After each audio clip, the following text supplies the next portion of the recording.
je m'appelle Noémie, je vous accueille sur la chaîne Salicorne sur laquelle on va parler de tricot, également de cuisine comme vous avez pu le constater dans l'introduction, et également d'autres artisanats puisque j'ai des petites obsessions récurrentes à ces sujets, notamment le fait de faire des chaises, un petit peu de couture même si bon, c'est vraiment pas mon fort, du crochet.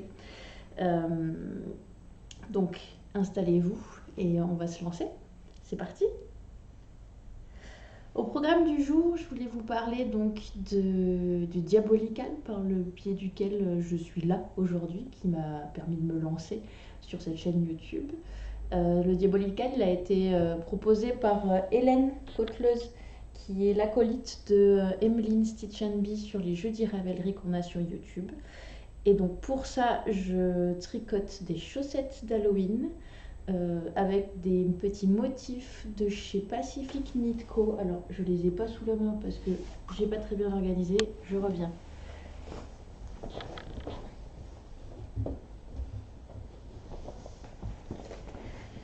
Me voici. Oui, donc des petites chaussettes en jacquard avec une petite chauve-souris. Je ne sais pas du tout si ça fait le point ou pas. Mais voilà, donc j'ai dû adapter les grilles de Pacific Knit Co. Parce que c'est des grilles de 24, pour des multiples de 24 et moi je suis sur un multiple de 32 ou de 16. Donc j'ai adapté les grilles et je suis donc sur ces chaussettes là que je tricote avec c'est un patron. Je ne suis pas de patron particulier. J'ai commencé par du jersey pour que ça roulotte, puis des petites côtes. Après, j'enchaîne sur les grilles Pacific Knit Co. Comme ça vient. J'ai fait un petit pantalon qui s'appelle le Fliegel d'après Claude Tricot, dont je lis le livre assidûment, qui s'appelle le livre Les chaussettes dont vous êtes le héros. Donc ça m'a permis de faire ce petit talon Fliegel qui est très simple, qui permet de ne pas avoir à relever des mailles comme sur le talon double à gousset. Donc c'est très bien. Et là je me relance sur une deuxième section de jacquard que je vais quand même démonter parce que je voulais changer de couleur, revenir sur un fond beige. Donc refaire tous ces petits motifs avant de rattaquer sur un grand motif qui ne sera pas des chauves-souris ce coup-ci. Je vous garde la surprise. Voilà. Sur les laines que j'utilise, je suis sur la Jawol de Langyarn avec 3 couleurs différentes. On a un beige qui est la couleur 0022, le orange qui est le 0159 et un espèce d'anthracite que j'aime beaucoup, un peu chiné, qui est le 0070. Devant il y a un 83 points. Voilà, je ne sais pas exactement les codes. Mais j'aime bien. Après, j'ai pas testé d'autres laines à chaussettes que des Langyarn, donc voilà. Ricardo Arwetta est assez sympa, mais dans l'immédiat, j'ai pas fait autre chose avec des chaussettes. Ces chaussettes, c'est à peu près la 3e fois que je les démonte parce que le jacquard, c'est pas facile. À la base, j'étais montée à 72 mailles, comme ce qui est préconisé quand on fait du jacquard, puisqu'on a tendance à tricoter plus serré. Sauf qu'en fait, je tricote pas du tout plus serré, j'ai même tendance à être plus lâche. Donc je me suis retrouvée à une chaussette qui aurait pu être un porte-verre, quoi, enfin une chaussette à verre, donc c'était pas génial. Donc j'ai démonté, après j'ai refait mon jacquard, sauf que j'ai fait des erreurs dedans, donc j'ai redémonté pour recommencer, donc voilà. Et là, comme je vous l'ai dit, en fait, je vais me retrouver à redémonter bon, sur 3 tours et sans qu'il y ait d'augmentation, de diminution ni de jacquard, donc c'est pas très compliqué. Et pour pouvoir recommencer en fait mes séquences de patterns. Donc voilà, pour ce qui est du Diabolical, il a commencé le 25 août, il finit le 2 novembre, il est encore temps de le rejoindre puisque nous avons un Discord dans lequel nous sommes bavardes. Et c'est très agréable en fait d'avoir ce sentiment de communauté un peu autour du tricot, qui est une activité qui est extrêmement solitaire. Et donc voilà, n'hésitez pas à nous rejoindre, c'est super. Sur le reste du programme du jour, j'ai ma petite feuille en bas pour me rassurer et du coup je passe mon temps à lire. Sur le reste du programme du jour, je voulais vous parler de ce que je veux tricoter pour Noël. Parce que Noël arrive et que pour une fois je vais pas tricoter pour moi. Je vais tricoter pour mon mec et pour mon père et donner à ma mère un truc que je me suis fait pour moi mais qui lui va mieux à elle. Je suis vraiment altruiste.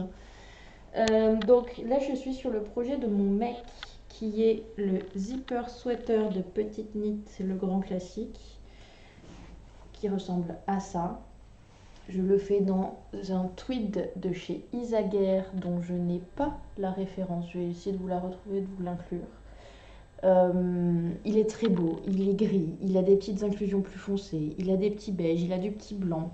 Ouais, j'adore tricoter des laines sèches et un peu rêches, donc c'est vraiment génial.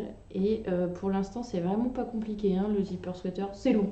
En plus, mon mec a quand même le bon goût d'être extrêmement grand. Pas gros, mais très grand, donc il va falloir faire des longueurs de jersey vraiment, vraiment importantes. Ce qui n'est vraiment pas ce que j'aime. Mais bon, comme lui, je l'aime, on va lui faire son petit pull. Hein.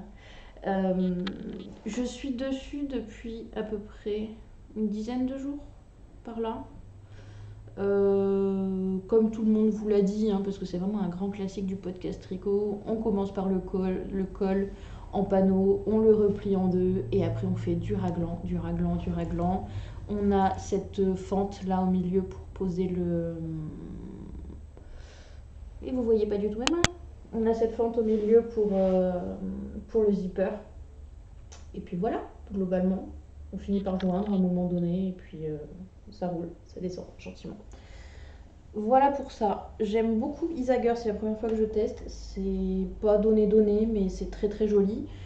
Et on verra bien comment ça se passe au blocage.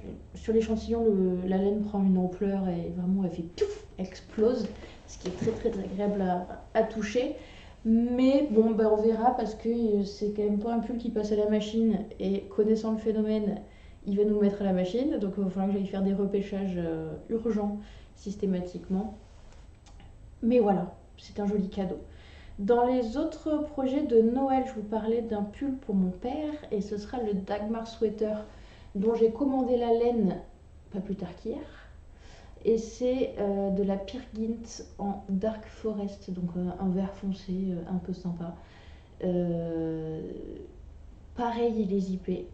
Et par contre, il a une flopée de torsade qui me fait très peur. Mais le pull est vraiment extrêmement joli, donc ça me tarde un peu de pouvoir l'essayer. Dans les autres commandes que j'ai faites, tant qu'on est sur du petit knit, je me suis également commandé pour moi de la Peer Gynt en bleu ciel, dans lequel Rebecca Kohler s'est fait un châtaignier, notamment, pour me faire moi-même mon petit zipper sweater, pour être accord avec mon mec. Et ça, je sais pas trop comment je le ferai, c'est pas l'urgence. Je vais essayer de finir les cadeaux de Noël avant de me lancer sur des trucs pour moi. Sachant que j'ai également trouvé une laine vintage incroyable sur le Bon Coin. Attendez, je vous sors ça. C'est de la duvetine par Bergère de France. Ils ont toujours un produit qui, actuellement, ils ont une gamme qui continue qui s'appelle duvetine, mais qui n'est plus la même compo ni la même texture que celle-ci. Celle-ci, c'est 70% d'acrylique et 30% d'alpaga. Elle est mauve, elle est belle, c'est un petit lavande avec plein de bleu dedans. J'adore. Et dedans, je vais me faire également, c'est dans les plans tricot, je vais me faire un twist loop sweater de Oder Loop. Peut-être que je me suis trompée, je le corrigerai. C'est pas tout à fait la bonne épaisseur de laine, on est un peu plus épais que ce que nous dit le patron, mais quoi qu'il arrive, je vais essayer. Si ça me plaît pas, je démonterai. Et puis voilà. C'est la même laine que mon chouchou actuellement. Alors je sais pas si on voit très bien. Attendez, je me regarde dans mon retour. Ouais, on voit. Il est un peu fluffy, il est un peu orange, il est trop mignon. Voilà. Je l'aime beaucoup. Et c'est pour ça que j'ai craqué pour cette laine. Sur le Bon Coin, elle était pas chère. J'en ai 12 pelotes. De quoi me faire un joli pull. Oups, elle est tombée. Voilà, qu'est-ce que je vous raconte d'autre? Je regarde mon projecteur.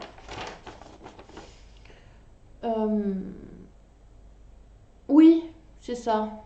Après, je voulais vous parler de... Alors, soit, de tant qu'on est dans l'automne, on parle des récoltes et des conserves. Comme vous avez vu dans l'intro, j'ai fait mes coulis de tomates. soit je vous parle de ce que j'ai tricoté ces derniers temps, parce que je suis pas une tricoteuse de long terme, ça fait très peu de temps, enfin ça fait 1 an que je tricote. J'ai commencé à tricoter en fait au moment où j'étais en train de finir ma thèse et que j'avais besoin d'avoir une activité créative. Et je m'étais dit, tiens, je vais prendre un kit bonnet chez Fil d'Art, à Piroul. Et je n'ai jamais réussi à le faire. La laine était très très fine, les aiguilles étaient très très très très grandes et il fallait monter un nombre incroyable de mailles, donc j'ai un peu lâché l'affaire. Par contre, il me restait toujours cette laine-là. Après, j'ai fait une chaussette, mais bon, ça m'a saoulée, j'ai arrêté. J'ai fait 2-3 pulls que je vais pas vous présenter là, parce qu'ils sont pas géniaux et voilà, mais bon, j'ai quand même fait des pulls.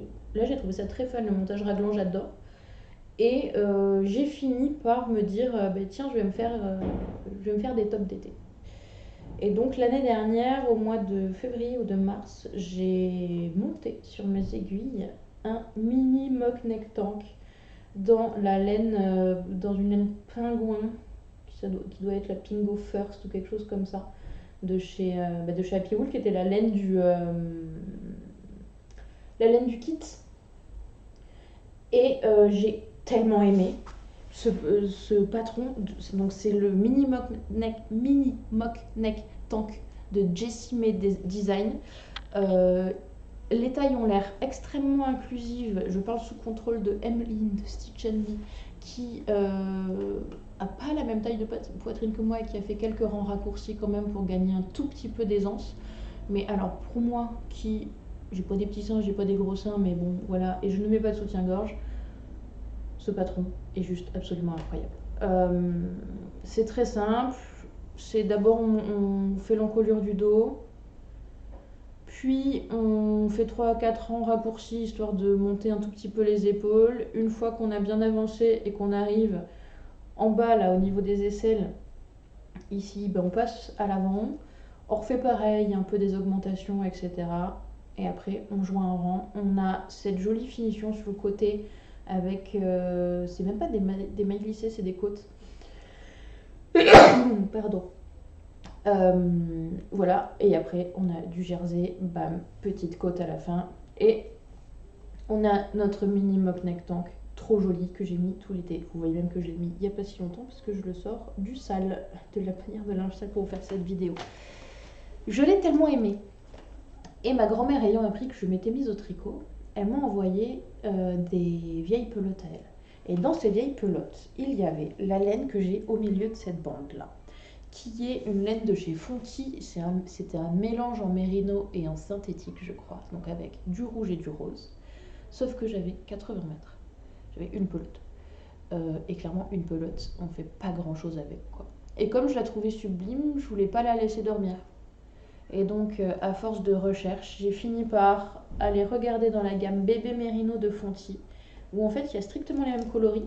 Du coup, pas le même produit, mais strictement les mêmes coloris, puisque celui-là a été discontinué dans les années 80 ou 90. Et donc, oui, je me déshabille devant vous. Je me suis refait un mini mock neck tank, une taille un peu en dessous. Pas tout à fait la même densité de tissu, parce que j'avais du Bébé Mérino de Fonty en double et ce petit bout de fil un peu bouclé qui pour donner ces rayures que j'aime beaucoup. Alors si je me mets debout, je vais vraiment finir nue et en plus vous n'allez pas voir mon histoire, mais voilà, je l'aime beaucoup, c'est très joli, il se porte bien. Franchement, je ne peux que vous conseiller le mini mock neck tank. Tant qu'on est bon, là on était sur les mini mock neck tank. Là on va passer plutôt on va revenir chez Fonty, où dans mes premiers projets, en fait, je m'étais mise au crochet et je voulais faire un hexagone cardigan, là où on fait des hexagones et qu'on les plie en deux et ça nous donne un gilet à la fin. Et donc j'avais acheté de la laine de chez Fonty, qui est la Tartan 3. Et finalement ce cardigan, je l'ai démonté parce qu'il me plaisait pas des masses. Et avec cette laine, j'ai fait ça, qui est le Anchor Tee ou Anchor Summer Tee, je sais plus exactement. Mais donc c'est dans le coloris rouge qui est un peu chiné, donc en tartan 3. Il est sublime, il se porte bien. Je peux pas vous le mettre là, je vous inclurai des petites photos. Mais voilà, il fait fureur. Dès que je le mets, j'ai des compliments. Je l'adore. C'était encore une fois extrêmement simple. Là, c'est pas un raglan, enfin, c'est un combiné de yoke et de raglan avec des jeux d'augmentation et pour décaler en fait les côtes et donner ce petit motif là.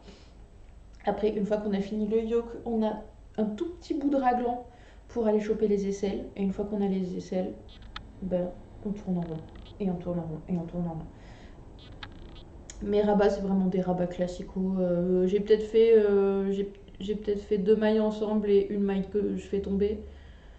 C'était pas hyper lâche, faudra peut-être que je les refasse, mais je l'adore, il est magnifique. Il était un peu chaud pour cet été avec les canicules, mais là j'allais dire c'est le printemps, c'est l'automne et j'adore ça. L'automne étant mon printemps à moi, c'est-à-dire que je renais de mes cendres et c'est un bonheur absolu.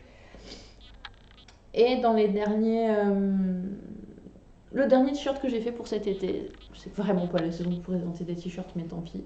C'est celui-là qui est le Wave Tee, pas du tout en laine wave, c'était du tickle de chez Sandnes Garn, donc du lin et du coton très épais, qui a cassé une de mes aiguilles, tellement c'était épais et raide à ranger. J'ai des petits bouts qui sortent, mais c'est très joli. Il y a un petit jeu sympa sur les épaules où d'abord on augmente que pour les manches, puis après on fait un vrai raglan.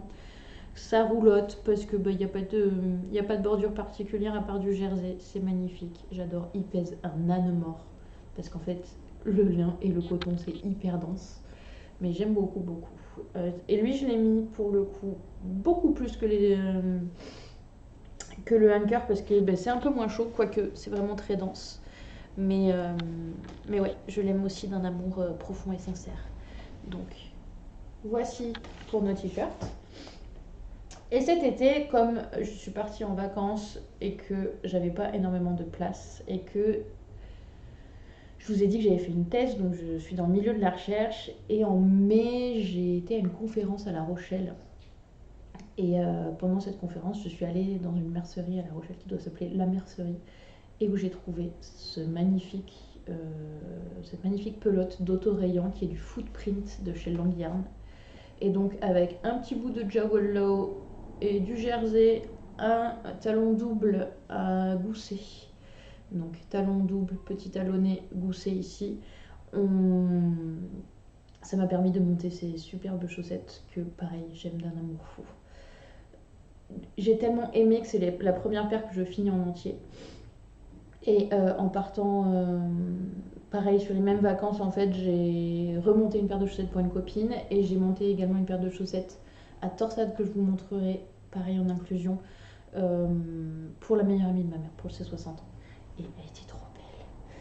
Je les adore, ces chaussettes que je lui ai fait. Voilà, voilà, où est-ce qu'on en est là-dessus.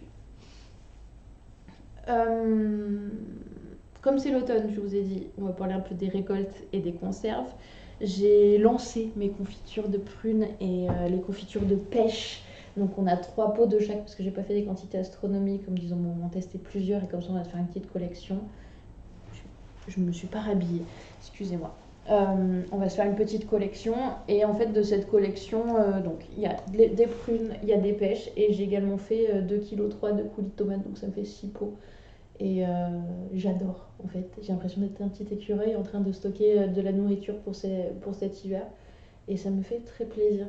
J'espère aller dans les Pyrénées là où habitent mes parents pendant l'automne pour pouvoir en fait aller ramasser des champignons et ramasser des fruits, etc. Pour pouvoir faire continuer les petites réserves, notamment en faisant sécher les trompettes de la mort, qui sont des petits champignons noirs qui ont super goût, qui marche très très bien avec les pâtes à la crème par exemple. Et donc voilà, ça me tarde de vous montrer tout ça. Je reviens encore une fois sur... J'ai fait une thèse, donc je suis dans le milieu de la recherche. Je pensais vous proposer, et ça c'est une proposition, il faudra me répondre dans les commentaires si ça vous dirait. Je pensais vous proposer de la lecture d'articles scientifiques, en fait, de la synthèse d'articles scientifiques autour du tricot. J'en ai identifié là, parce que j'ai fait un peu de veille avant de vous proposer ça, j'en ai identifié une trentaine qui sont très axés tricot et féminisme. Il y a un peu de tricot et d'environnement, puisque l'environnement, c'est le sujet sur lequel j'ai fait ma thèse, le calcul des impacts environnementaux. Donc, tricot féminisme, tricot environnement, tricot santé mentale et un petit peu de tricot côté mécanique. Donc, les caractéristiques des matériaux et des tissus qu'on en obtient. Donc, vous me dites, ça va être à vous de me dire ce qui vous intéresse. Dans ceux que j'aimerais vous présenter assez rapidement, on a tricot et féminisme. Et tricot et... est-ce que le tricot est politique? C'est une excellente question. Donc, voilà. Je vais stopper ici. Je pense que j'ai bien parlé. Je vais stopper ici et comme je vous disais, en fait, cette chaîne, c'est pour m'amuser, mais c'est aussi la vôtre. Donc, vous n'hésitez pas à me faire vos retours, à me dire ce que vous souhaitez voir dans les vidéos. Si vous avez des envies, par exemple, de lecture scientifique, qui sont pas forcément du tricot. J'ai fait un peu teinture et impact environnementaux aussi parce que c'est un vrai sujet. Mais voilà, n'hésitez pas à me dire quelle confiture vous aimez. Ah, quelle confiture vous aimez et quelle confiture vous faites à cette période-là de l'année. Moi, ça va m'intéresser. Et voilà, je vous tiens au courant sur les prochaines avancées donc du zipper et du Dagmar. Et puis on se retrouve, je pense, dans 2 semaines ou dans un mois. Ça va dépendre du travail qu'il y a derrière. Et à bientôt. Au revoir.